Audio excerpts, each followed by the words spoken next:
How to add gradient to text in Davinci Resolve. Go to the Effects panel and click on Titles. Drag and drop a text plus in timeline. Select the text, open up the Inspector panel, then type a text and change its style to your liking. Then click on Shading tab and scroll down, under Properties Settings, change Type to Gradient. Click on the first triangle and change its color. Click on the second triangle and change its color.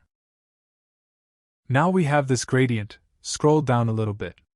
You can change gradient angle, size, and aspect of the gradient to your liking.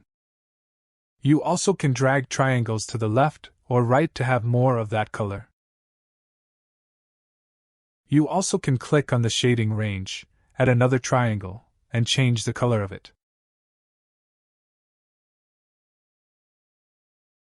Anyway guys, thanks for watching and I hope you found this useful.